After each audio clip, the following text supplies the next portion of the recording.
Welcome back to New Earth Awakening.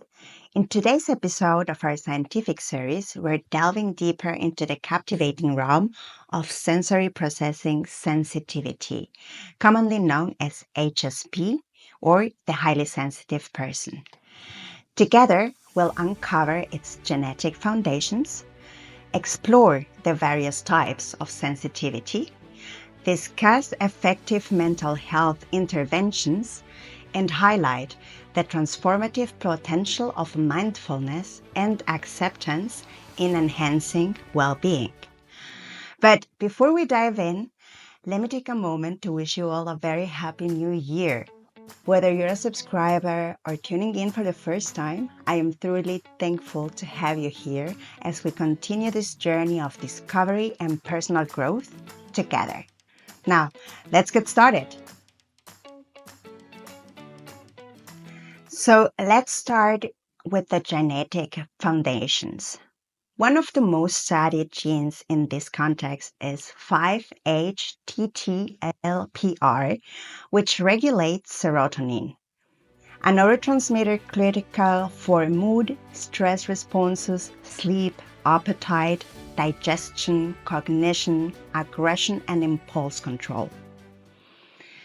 This gene exists in two variants.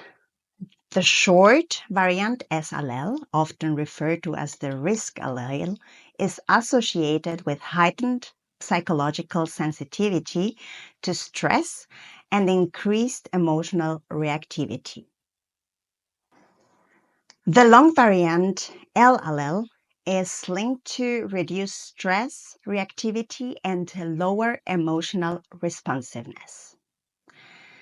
Interestingly, most research focuses on the S allele due to its well-documented association with vulnerability to stress-related conditions, such as depression and anxiety.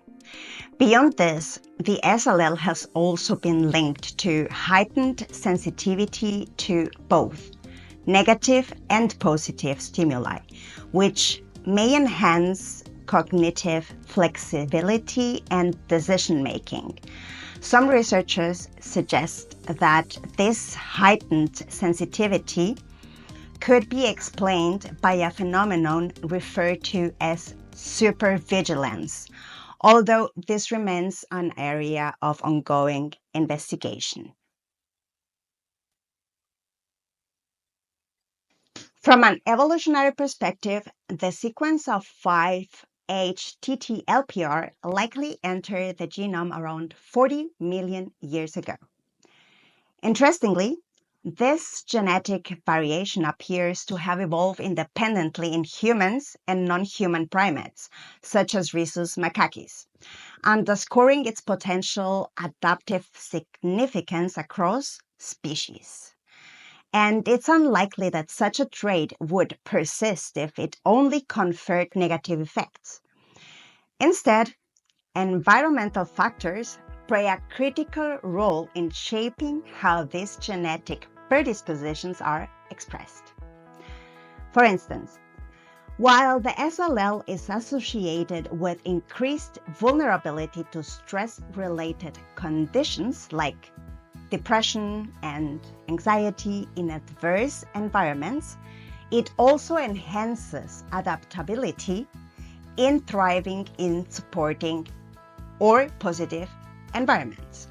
So this dual role aligns with the concept of differential susceptibility, suggesting that heightened sensitivity can amplify both risks and benefits depending on the surrounding conditions.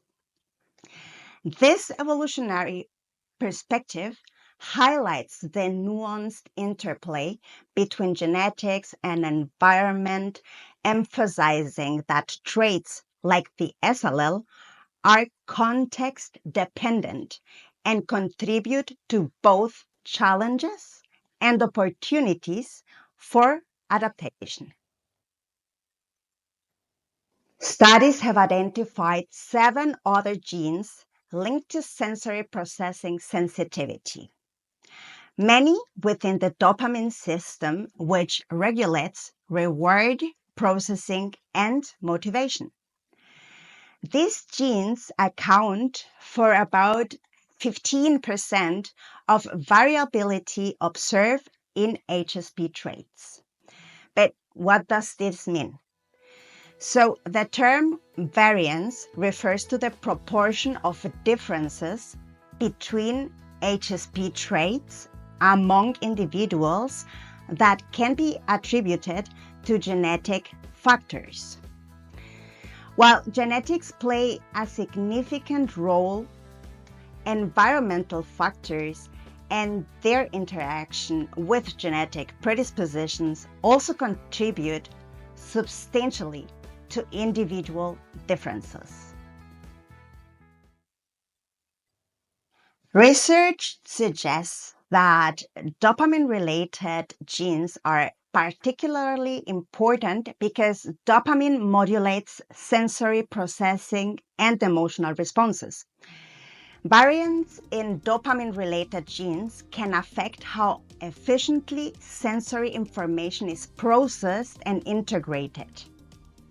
So the 15% genetic contribution to HSP variants highlights that while specific genetic markers are associated with higher sensitivity, they do not fully determine this trait. Environmental differences and gene-environment interactions significantly shape how these genetic predispositions manifest. So, for example, stressful life events contribute uniquely to variations in HSP expression by interacting with genetic predisposition.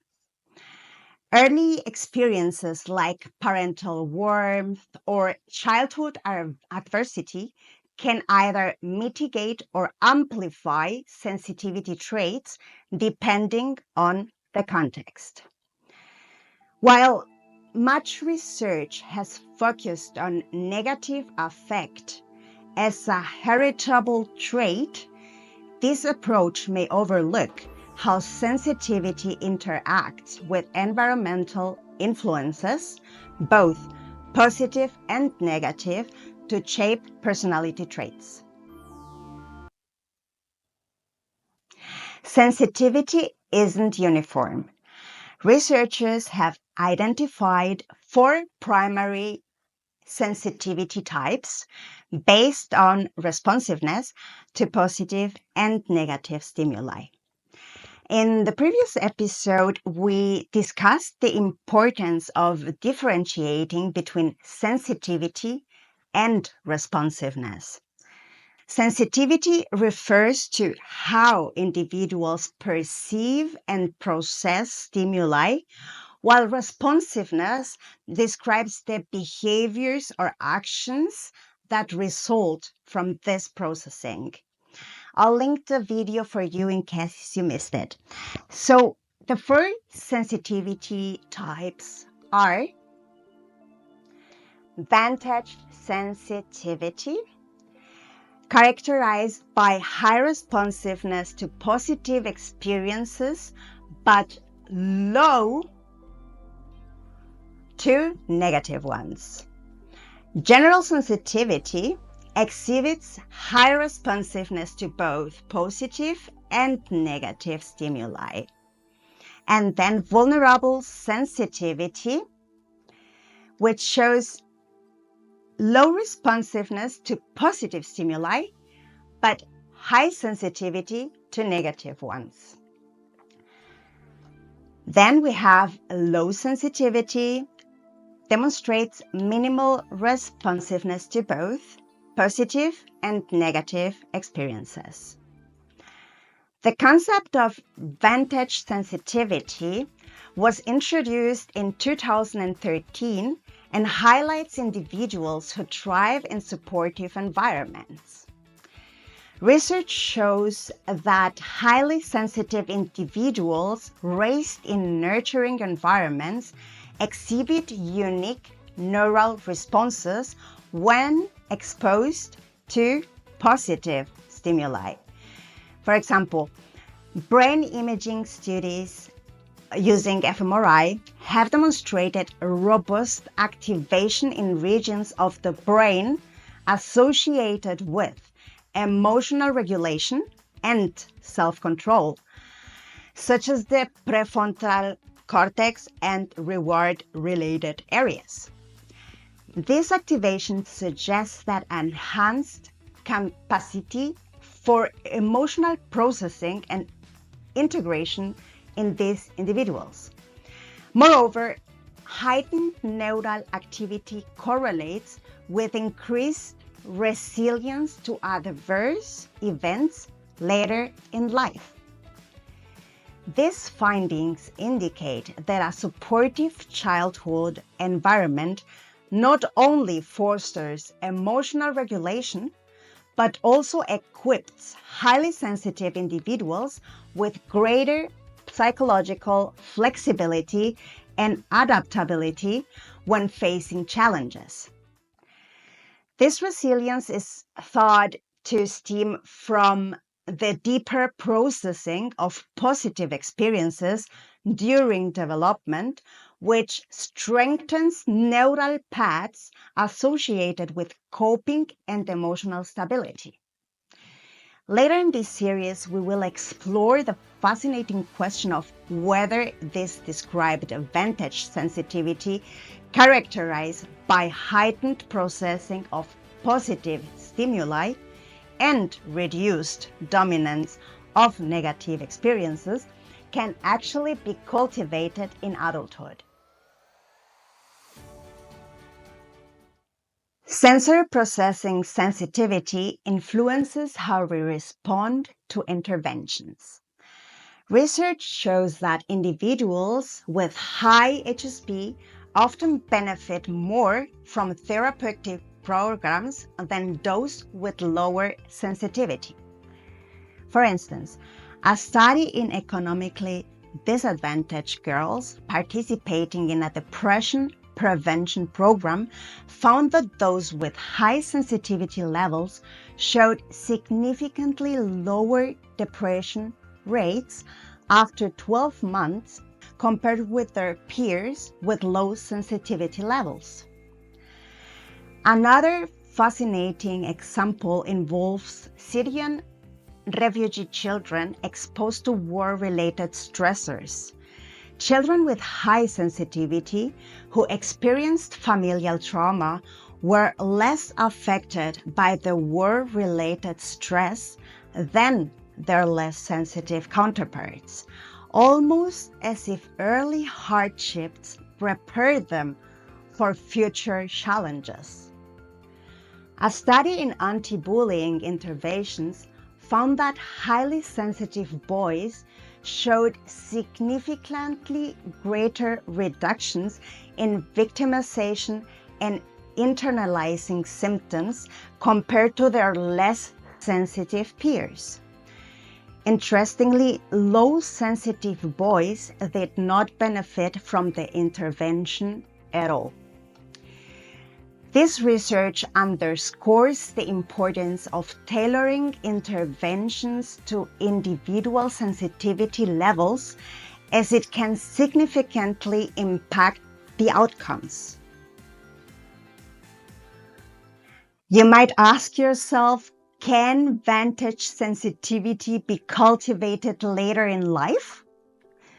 While this question remains open, emerging evidence suggests that mindfulness practices can help highly sensitive individuals to thrive.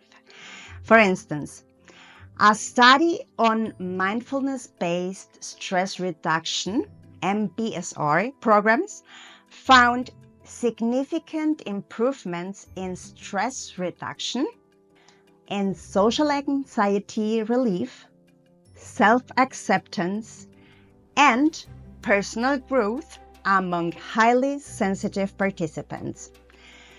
Notably, these benefits persisted and even improved 4 weeks after the program ended. Interestingly, research also shows that HSP is only linked to anxiety when mindfulness or acceptance is low. When mindfulness or acceptance are high, there's no significant relationship between HSP and anxiety levels. This highlights the transformative potential of mindfulness and acceptance practices for sensitive individuals. In conclusion, sensory processing sensitivity is a complex interplay of genetics, environment, and personal experiences. It's not about being more reactive. It's about a deeper processing of life stimuli and the potential for incredible growth when supported by the right environments. I want to thank you, our audience, for taking the time to explore this topic. Your curiosity and engagement means a lot. I'd love to hear from you. What topics related to HSP or other areas of interest would you like us to explore in future videos? Vote below. HSP in business, meditation, stress, or mindfulness research. We'd love your input. We're here to grow and learn together. A special thank you goes to the researchers again who made this knowledge accessible. All citations, resources, and studies mentioned in this video can be found in the description box below. And thank you for being part of this journey. I'll see you in the next episode.